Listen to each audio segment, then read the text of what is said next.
Bonsoir les amis, bienvenue pour notre réunion, notre rendez-vous quotidien. Nous en sommes au jour 20 du livre Une vie, une passion destinée. Nous sommes donc arrivés à la moitié de notre voyage, il nous reste 20 jours. Et voilà, j'espère que tout se passe bien jusqu'à présent, que vous appréciez en tout cas ce qui est écrit dans ce livre. Et voilà, je vous encourage vraiment à continuer ce voyage parce que je suis convaincu que Dieu parle au cœur et Dieu nous fait du bien. Il nous encourage et il nous reprend aussi sur certains points. Et voilà, laissons-nous vraiment, abandonnons-nous dans les mains du Seigneur et laissons-nous conduire vraiment dans sa direction et dans sa volonté. Alors nous allons lire ce chapitre 20 qui s'intitule « Restaurer une relation brisée ». Et nous sommes à l'avant-dernier chapitre du deuxième objectif de Dieu pour votre vie. Vous avez été formés pour la famille de Dieu. Donc voilà, chapitre 20, nous démarrons avec 2 Corinthiens, chapitre 5, verset 18. « Dieu nous a réconciliés avec lui par le Christ et nous a confié le ministère de la réconciliation. » Les relations valent toujours la peine d'être restaurées.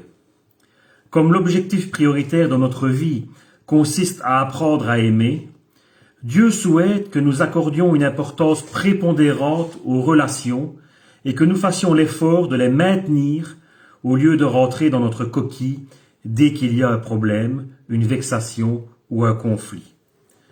En fait, les Écritures nous affirment que le Seigneur nous a assigné la tâche de restaurer les relations. C'est pourquoi une grande partie du Nouveau Testament est consacrée à nous apprendre à vivre en harmonie les uns avec les autres.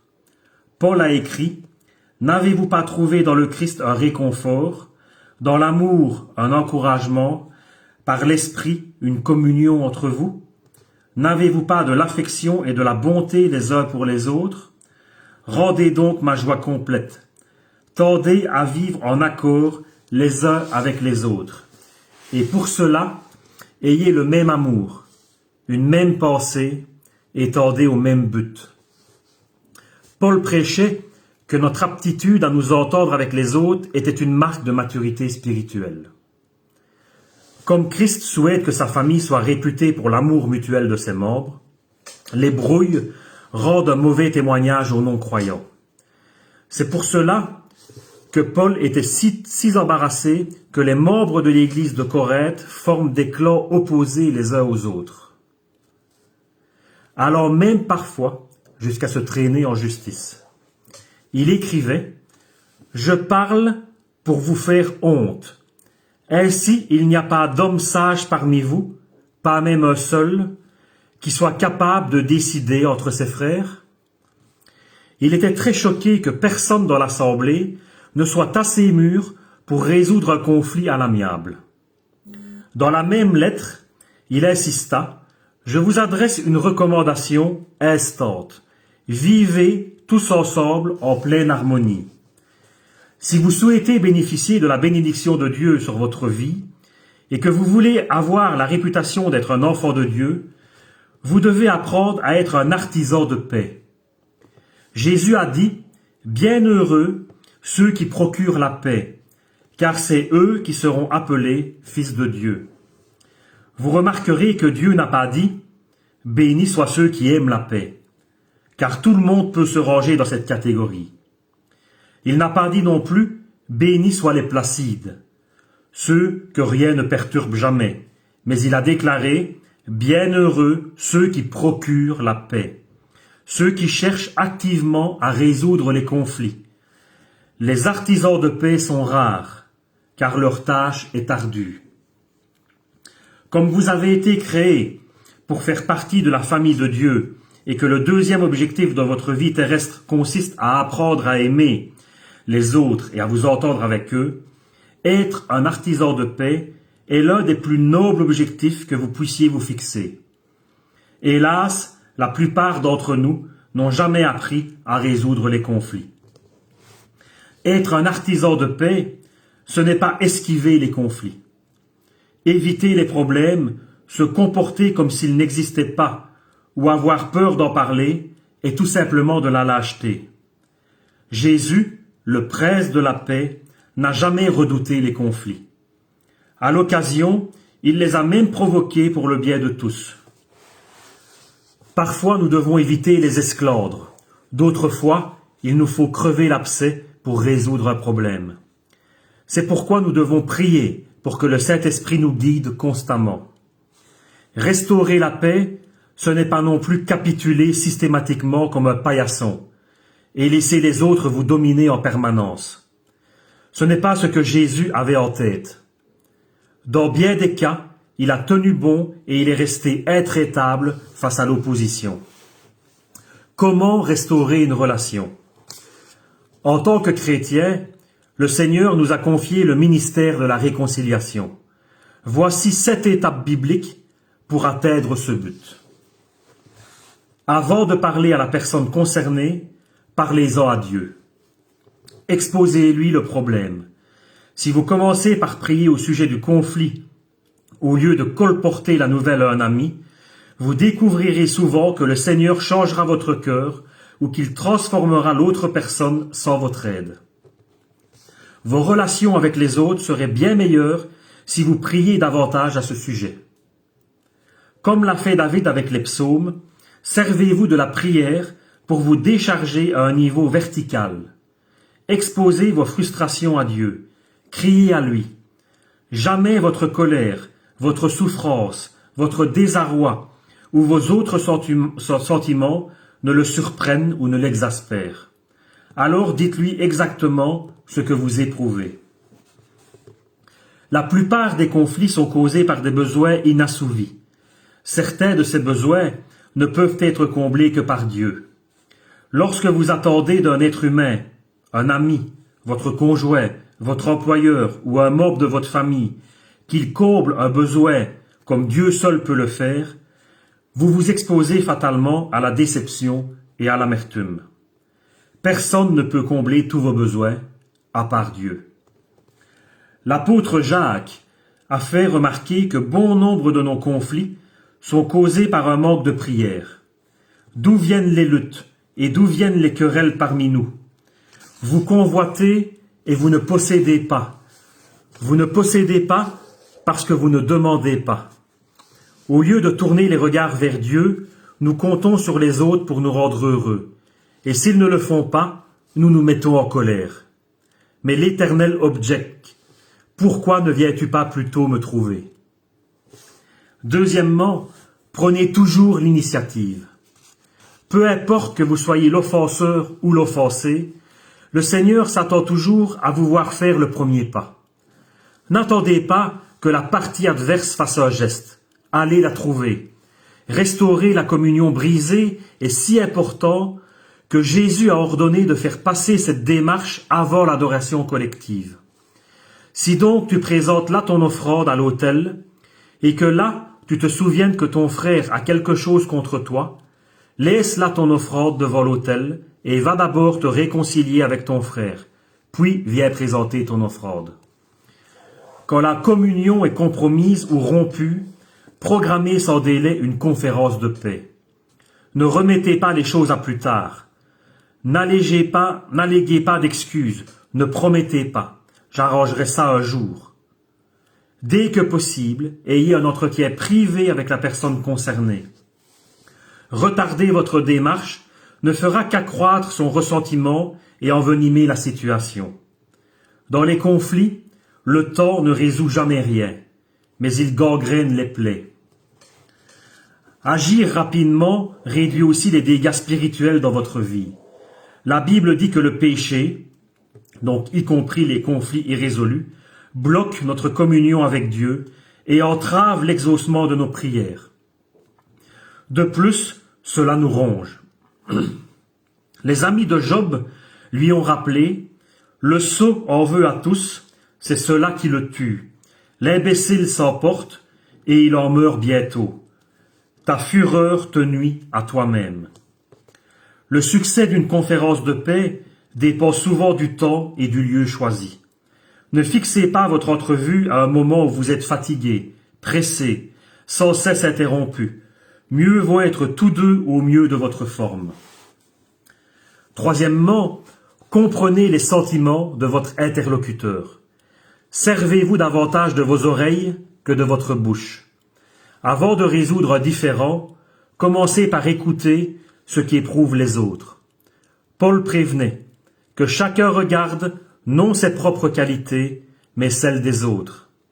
Le mot traduit par regarde est le verbe grec skopos, d'où proviennent les noms télescope et microscope. Il s'agit donc de scruter attentivement.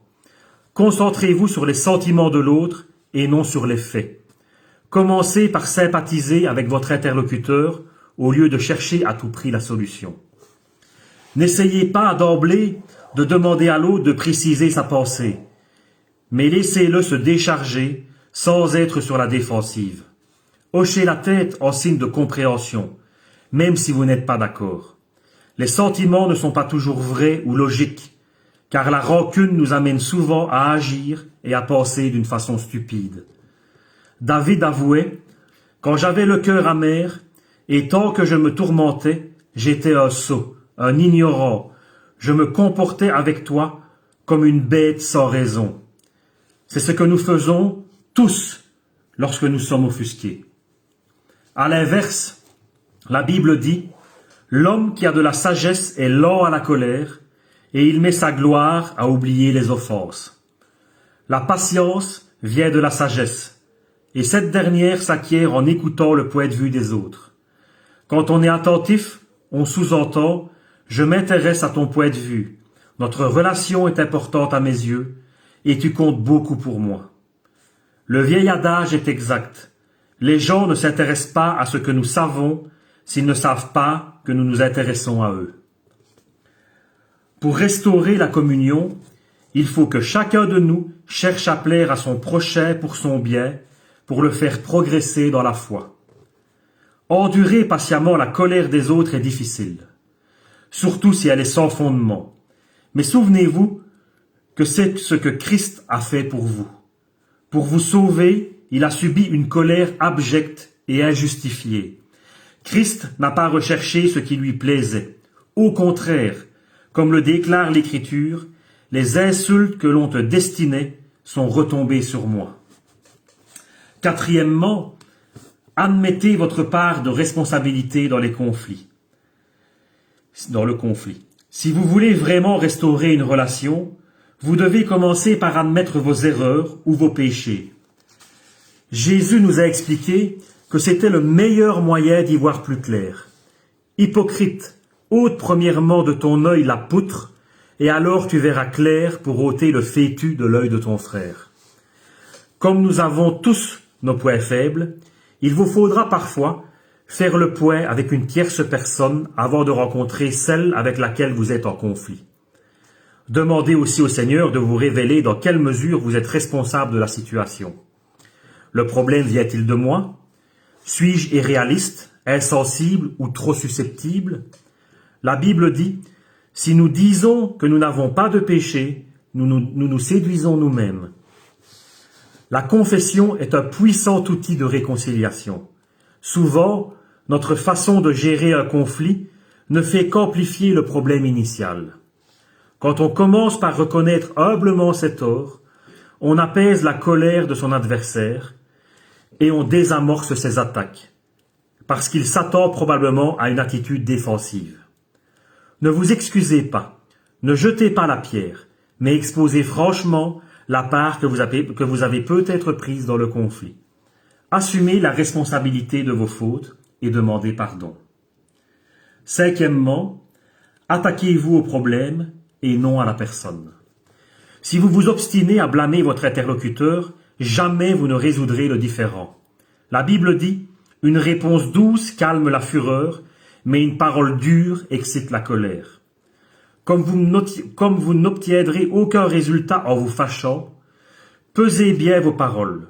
Une réponse douce passe toujours mieux qu'un sarcasme. Pour résoudre un conflit, votre façon de dire les choses est aussi importante que vos paroles elles-mêmes. Si vous parlez d'un ton agressif, votre interlocuteur sortira automatiquement ses griffes. Dieu nous prévient.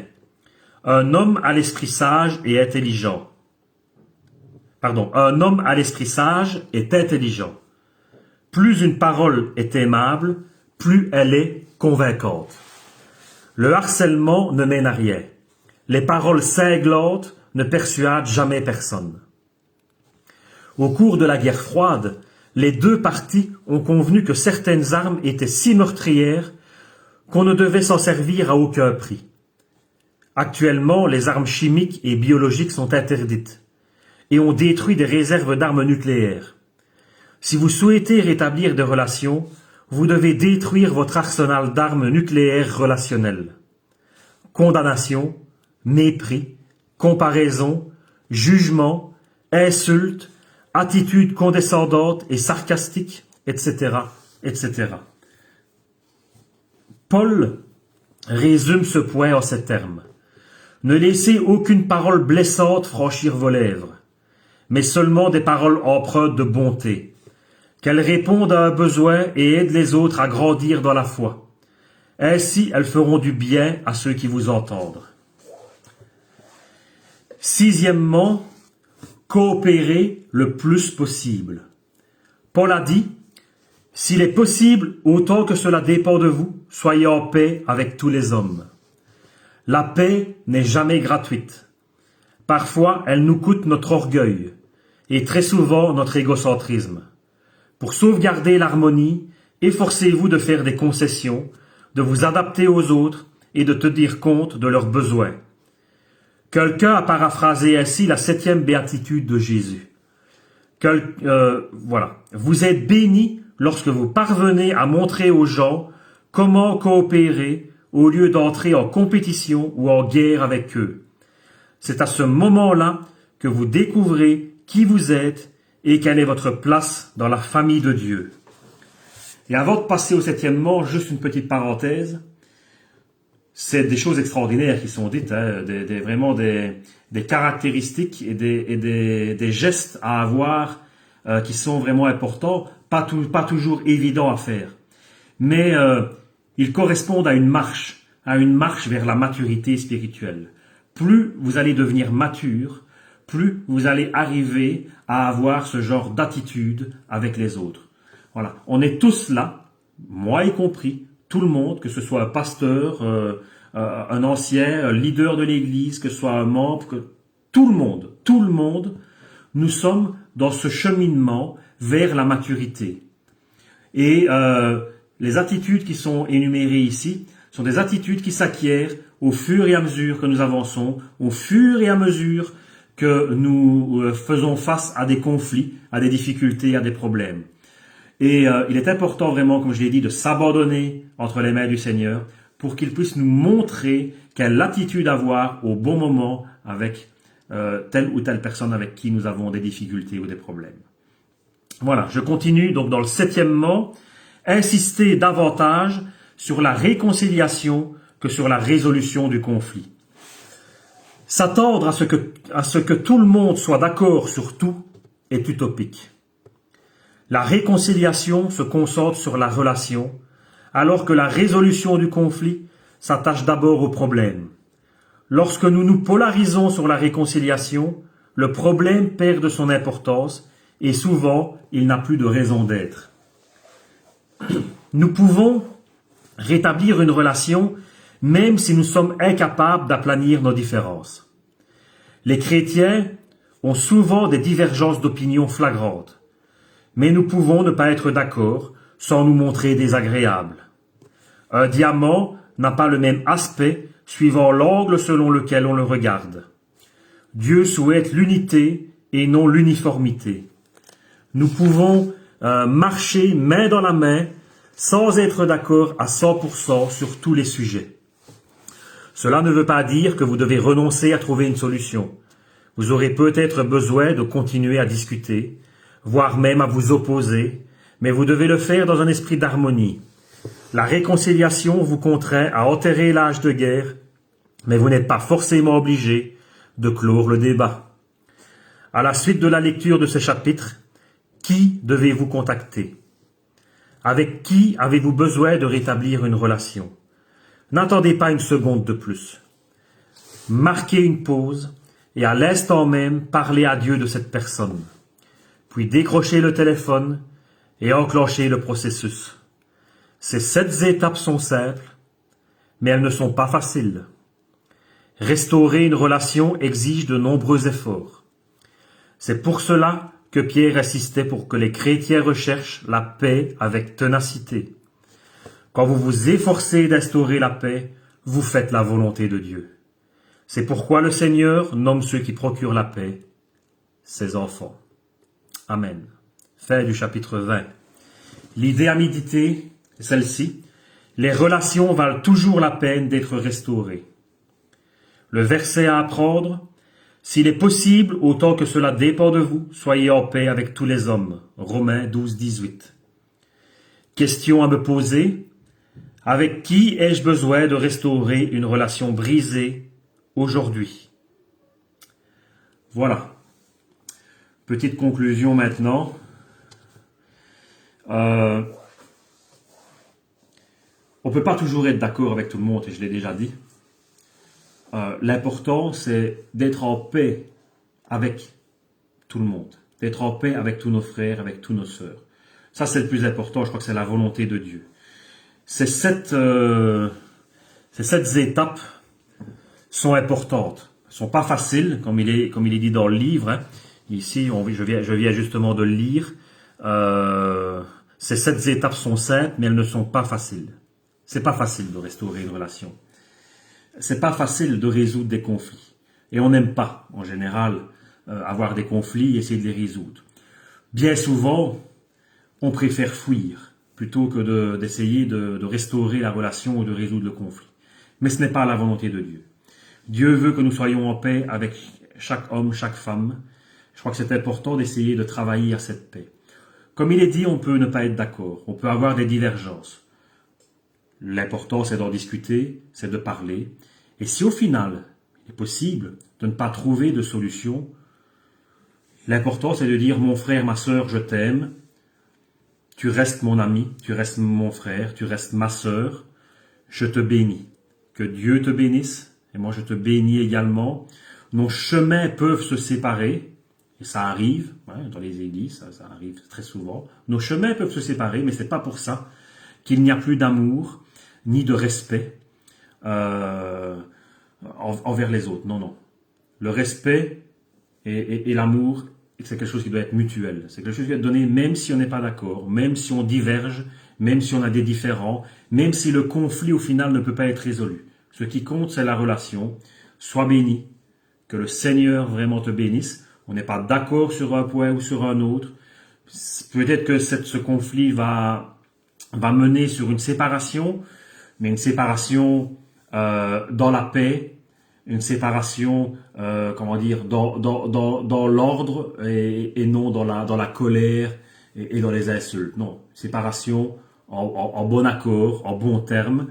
Et ça me fait penser à une histoire entre Paul et Barnabas qui, durant un des voyages missionnaires, ont pris la décision de se séparer. Ils ont eu un différend durant leur voyage. On peut lire ça dans les Actes des Apôtres. Et ça me vient à l'esprit maintenant, donc je n'ai pas le verset exact, mais vous le trouverez dans Actes des Apôtres. Paul et Barnabas ont eu un différend et ont décidé de se séparer. Ils ne se sont pas insultés, ne se sont pas tapés dessus, ne se sont pas critiqués, ne se sont pas agressés. Non, ils ont décidé de prendre chacun leur chemin. Il y avait un différend, mais il y avait toujours un respect entre eux, un amour entre eux. Et je pense que même plus tard, ils se sont retrouvés sans animosité aucune. Voilà. Tant que cela dépend de nous. Parce que maintenant, l'autre personne peut ne pas avoir ce même sentiment de vouloir mettre la paix. Mais tant que ça dépend de nous, soyons en paix avec tous. Et je crois que Dieu, pour ça, nous bénira et nous le rendra. Voilà. Je vous remercie de m'avoir écouté. Je ne vous donne pas une heure pour demain, parce que je ne suis pas sûr de pouvoir assurer la lecture demain. Je mettrai un message sur la page E-Influence avec l'heure si je fais un direct demain. Sinon, ce sera dimanche. Mais voilà, j'espère pouvoir quand même faire ce direct demain. Ce sera peut-être plus tard que 20 heures. Mais regardez sur la page d'influence si vous voulez suivre en direct et voir l'heure. Sinon, si je fais la vidéo, vous la regardez comme d'habitude par après, elle sera sur la page. Voilà, je vous souhaite une bonne soirée, un bon week-end, que Dieu vous bénisse et n'oubliez pas d'être en paix et d'avoir de l'amour de Dieu qui circule dans nos veines. Amen. Gloire à Dieu, soyez bénis.